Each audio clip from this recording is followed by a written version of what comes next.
ఆపరిగా చిరాలో చేశాడు. మంచి చర్చి కట్టాడు పాస్టర్ గారు. నేను ఎట్టని చెప్తాడు కానీ పాస్టర్ గారు మంచి చర్చి కట్టాడు. కానీ అపవాది కొన్ని కారణాల వల్ల ఆయన్ని విడిచిపెట్టి ఈ మధ్యకి రావాల్సి వచ్చింది. ఏది ఏమైనా పాస్టర్ గారు చాలా విధేయులు, చాలా భారమగలిగినటువంటి దేవుని పరిచర్య తన దాసులు చేశారు. ఇప్పుడు కూడా నెలకొకసారి చిరాలు వస్తానే ఉంటాడు. అందరిని పలకరించి తనకున్నటువంటి విశ్వాసులను, సంఘస్థులను బలపరిచి మరి మధ్య ప్రార్థన చేసి వస్తూ ఉంటాడు. మరి నన్ను పిలిచి మీ అందరికీ పరిచయం చేసినందుకు మరి మీ అందరికీ హృదయపూర్వకమైన వందనాలు చెల్లిస్తున్నా. వారి కుటుంబ సభ్యులకు కూడి వచ్చి మీ అందరికీ విశేషంగా వందనాలు చెల్లిస్తూ ఉన్నా. నిజంగా మీ మధ్యకి రావటం నాకు చాలా సంతోషం, నాకు చాలా సంతోషం. నిజంగా అయ్యగారు చెప్పినట్లుగా మరి నిన్నటి దినాన పామూరు దగ్గర ఉన్నాం. పామూరులో మరి మీటింగ్ చూసుకొని కార్యక్రమాలు చూసుకొని చీరాలు వెళ్ళాం. వెళ్ళగానే అయ్యగారు చెప్పాడు, అయ్యగారు తొందరగా రావాలి రేపు అన్నాడు. సరే బిజీ సెక్టర్ అయినా నాకు తప్పలేదు. మరి నిన్న 5వ తారీఖు గురువారం మాది పాసస్ ఐక్య సెమీ క్రిస్మస్ దేవుడు గనక దేవుడు జరిగింది. హ్యాపీ క్రిస్మస్, పట్ల happy Christmas, merry Christmas, happy happy Christmas. Very good, very good, very good. సరే మంచిది.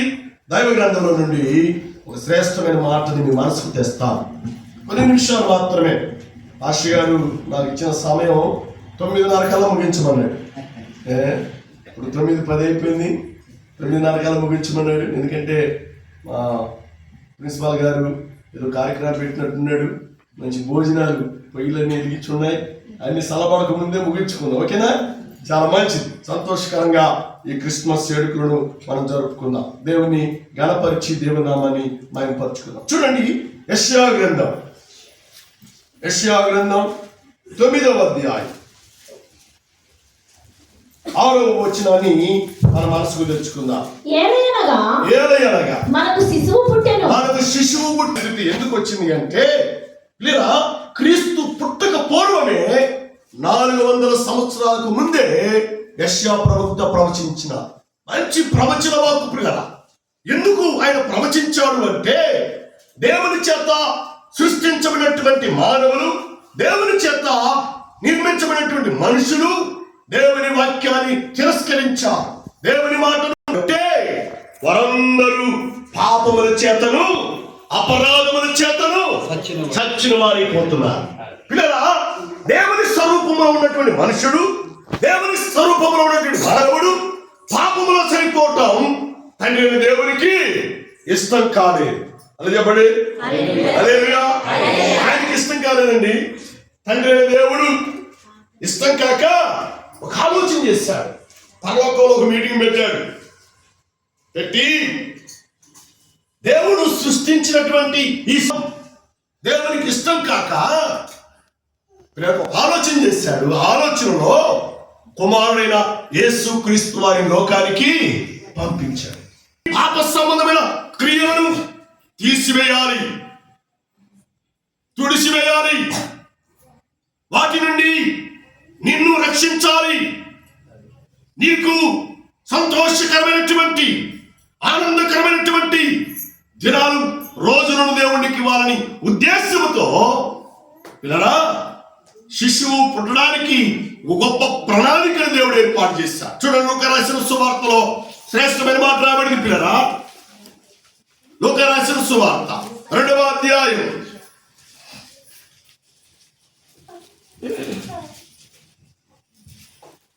2వ అధ్యాయం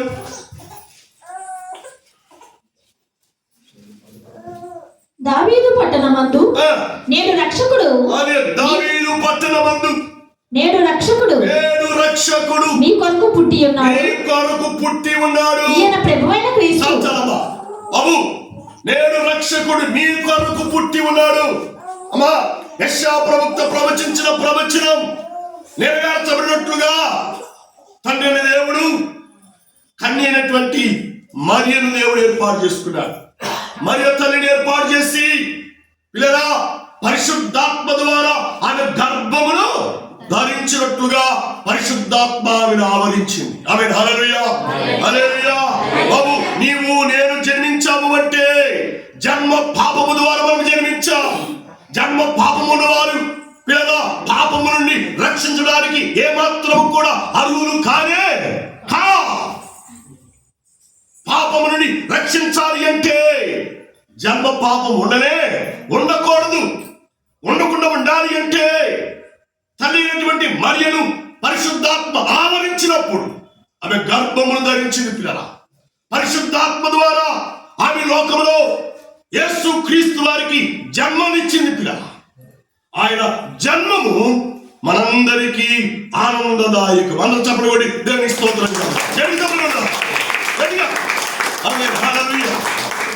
ఆయన జన్మం మనకెంతో పండుగ. అదే ఈ మేరీ క్రిస్మస్, అదే ఆనందకరమైన క్రిస్మస్. పిల్లలా, మన పాపముల నుండి మన అపరాధముల నుండి మనం రక్షించడానికి యేసు క్రీస్తు వారు లోకంలో జన్మించారు. ఆయన జన్మము పవిత్రమైనది, ఆయన జన్మము పరిశుద్ధమైనది, ఆయన జన్మము విశేషమైనది. ఆయన జన్మము 7 ఖండ ప్రజలను రక్షించడానికి ఉపయోగకరమైనటువంటి జన్మం. దేవుని స్తోత్రం. హల్లెలూయా హల్లెలూయా. లోకంలో దేవుని బడివారు, దేవతలను బడివారు ఎంతో మంది పుట్టారు, ఎంతో మంది జన్మించారు. కానీ వారి జన్మం ఎవరికి ప్రయోజనం కానే కా. వారి జన్మం ద్వారా ఎవరికి ఎలాంటి ఉపయోగాలు లేవు. కానీ మహాత్ముడు, మనందరి క్షేమం కోరినటువంటి వాడు బిఆర్ అంబేద్కర్ గారు, ఆయన జన్మము మనందరికి ఉపయోగపడింది. ఏంటి అంటే అంటరానితనము నుండి మనకు విడుదల కలిగింది. ఇలా లోకంలో సమాజంలో అణిచివేయబడుతున్నటువంటి మన పితరులు, మన పాదాలు భూమి మీద కనబడడానికి వీలులే. అంటే మూతికి ముంత, ముడ్డికి తాటాకుండేదండి. భయంకరమైనటువంటి పరిస్థితి దినాలలో మనం బ్రతుకుతున్నప్పుడు డాక్టర్ బిఆర్ అంబేద్కర్ గారు లోకంలో జన్మించి మన లాంటి వారందరికీ ఒక రాజ్యాంగాన్ని రాశారు. మా రాజ్యాంగాన్ని రాసి మన స్థితిగతులను, మన ఆర్థిక పరిస్థితులను మెరుగుపరచున్నట్లుగా ఆయన పోరాడారు. రాజ్యాంగాన్ని ఇప్పటికీ నెరవేరుస్తున్నారు. ఆయన జన్మం మన స్థితిగతులు మార్చింది, కానీ ఆయన పుట్టుక మన భవిష్యత్తులో మార్పు తెచ్చింది. కానీ ఆత్మకు రక్షణ లేదు. పిల్లరా, ఆత్మకు రక్షణ కావాలి అంటే, ఆత్మ రక్షించబడాలి అంటే బాబు పరిశుద్ధుడుగా పుట్టాలి. ఆమేన్ హల్లెలూయా హల్లెలూయా. పరిశుద్ధుడు లోకంలోకి రావాలి. పరిశుద్ధుడు లోకంలోకి వస్తేనే మన పాపముల నుండి, మన అపరాధముల నుండి, మన దోషముల నుండి మనకు విడుదల, విముక్తి కలుగుతుంది అని దేవుని వాక్యము ద్వారా దేవుడు మనకు జ్ఞాపకం చేస్తున్నాడు. అమ్మా, మనకు శిశువు పుట్టెను, మనకు కుమారుడు అనుగ్రహించబడిన. ఎవరి ద్వారా? కన్య మరియ ద్వారా. దేవుని స్తోత్రం. హల్లెలూయా హల్లెలూయా. అదే బైబిల్ గ్రంథంలో మనం చూసినట్లయితే లూకా రాసిన సువార్త 19వ అధ్యాయంలో జకర్యాతో మాట్లాడుతున్నాడు. నశించిన దానిని వ్యాధికి రక్షించుటకు మనిషి కుమారుడు. అది దేవుని స్తోత్రం. హల్లెలూయా. నశించిపోతున్నటువంటి నిన్ను బ్రతికించాలని, నశించిపోతున్నటువంటి నిన్ను రక్షించడానికే యేసు క్రీస్తు వారు లోకంలో నరవతారిగా జన్మించారు. ఆయన జన్మం పవిత్రమైనది. దేవునికి స్తోత్రం. హల్లెలూయా. నీ జన్మం, నా జన్మం పవిత్రం కాదండి. అర్థమైందా? మన జన్మములు పవిత్రం కానే కాదు, కానీ యేసయ్య జన్మము పవిత్రమైనది. అందుకనే ప్రపంచంలో ఈ పండుగ గ్రాండ్గా జరుపుకుంటారు, చాలా అద్భుతంగా జరుపుకుంటారు. ఇది ప్రపంచ పండుగ. దేవునికి స్తోత్రం. హల్లెలూయా. దేశంలో చాలా పండుగలు ఉన్నాయి కదా, చాలా పండుగలు ఉన్నాయి. అవి ఒక కులానికో, ఒక మతానికో, ఒక వర్గానికో చెందిన పండుగలు. కానీ క్రిస్మస్, నిజ క్రిస్మస్ ఎప్పుడంటే మనము రక్షించబడినప్పుడు. కుమారుడు లోకంలో జన్మించడం కాదు, కుమారుడు మన హృదయంలో జన్మించబడాలి. మా హృదయంలోనికి కుమారుని ఆహ్వానించాలి. అప్పుడే నిజ క్రిస్మస్ ను మనం జరుపుకుంటాము అని దేవుని వాక్యము ద్వారా దేవుడు మనకు జ్ఞాపకం చేస్తూ ఉన్నాడు. దేవుని మనకి స్తోత్రం. హల్లెలూయా. చూడండి, యెషయా గ్రంథం 11వ అధ్యాయం. యెషయా గ్రంథం 11వ అధ్యాయం మొదటి వచనం. యెషయా మొద్దు నుండి చిగురు పుట్టును, దాని వేరుల నుండి అంకురము వెదుగును. దేవుని స్తోత్రం. హల్లెలూయా. యెషయా మొద్దు నుండి చిగురు పుడుతుందని యెషయా ప్రవక్త ప్రవచిస్తున్నాడు. అనగా యెషయా కుమారుడైన దావీదు వంశంలో నుండి యేసు క్రీస్తు వారు లోకంలో జన్మించాలి, లోకంలో పుట్టాలి. పెద్ద ప్రణాళిక. ఆ ప్రణాళికే నిజ క్రిస్మస్. మనం రక్షించబడే నిజ క్రిస్మస్. మన పాపములు ఒప్పుకొని, మన అపరాధములు ఒప్పుకొని, మన దోషములు ఒప్పుకొని, మన దుర్నీతిని తీసివేసుకొని యేసు క్రీస్తు వారిని సొంత రక్షకుడిగా అంగీకరించడమే నిజ క్రిస్మస్, ఆనందకరమైన క్రిస్మస్. హల్లెలూయా, హల్లెలూయా. అంతేగాని క్రిస్మస్ అడ్డం పెట్టుకొని, క్రిస్మస్ పురస్కరించుకొని ఇంటి పండుగ చేసుకోకూడదు, ఒంటి పండుగ చేసుకోకూడదు, మూడో పండుగ పంటి పండుగ. అంటే ఏంటి? పండుగ వచ్చిన నీళ్ళు అంతా బాగు చేస్తాం, రంగులు వేస్తాం కదా. రెండోది ఒంటి పండుగ, మంచి మంచి బట్టలు ముట్టించుకొని చక్కగా రెడీ అవుతాం. మూడోది మంచి భోజనం వండుకొని ప్రార్థన వెళ్ళిపోవాలి. చర్చికి కూడా రాదండి. పండుగ రోజు ఎంతమంది కూడా రాదు చర్చికి. ఏంటంటే అందరు బిజీ. మంచిదే, కాదంటలేదు. మీరు పండుగ చేసుకోవాలని కాదంటలేదు. కానీ పండుగ యేసు క్రీస్తు వారు మనలో జన్మించినప్పుడే నిజమైన పండుగ. అదే మేరీ క్రిస్మస్, అదే హ్యాపీ క్రిస్మస్. దాని కొరకే ప్రభు అయిన దేవుడు కన్యకను దేవుడు ఏర్పాటు చేశాడు. కన్యకను దేవుడు సిద్ధపరిచాడు. మా కన్యక అనగా పాపము వెరుగనిది. కన్యక అనగా లోకముతో సంబంధము లేనిది. ఆమేన్. హల్లెలూయా.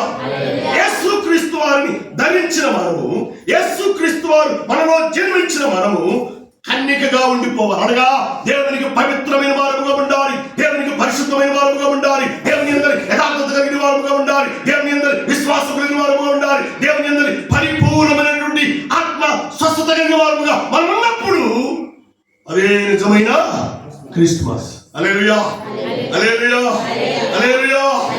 ఆత్మ సంబంధమైన క్రిస్మస్ జరుపుకోవడానికి కొరకే యేసు క్రీస్తు వారి లోకంలో జన్మించాడు. యేసు క్రీస్తు వారి లోకంలో పుట్టాడు. ఆయన పుట్టుక మనందరికీ సంతోషం. హల్లెలూయా, హల్లెలూయా. అలాగే అపోస్తలుల కార్యం 10:36 వచ్చిందంట. చక్కని మాట. రక్షించడానికి లోకంలోకి వచ్చాడు. సహోదరి సహోదరుడా, యేసును కలిగి జీవించాలని, యేసు క్రీస్తు వారిలో నీ జీవితాన్ని కొనసాగించాలని, యేసు క్రీస్తు వారిలో నీ జీవితాన్ని నడిపించుకోవాలని పరిశుద్ధాత్మ దేవుడు మనతో మాట్లాడుతున్నాడు. పరిశుద్ధాత్మ దేవుడు మనల్ని హెచ్చరిక చేస్తున్నట్లుగా దైవ గ్రంథముల నుండి దేవుడు మనకు జ్ఞాపకం చేస్తున్నాడు. దేవునికి స్తోత్రం. హల్లెలూయా, హల్లెలూయా, హల్లెలూయా. కానీ సాతాను గాడు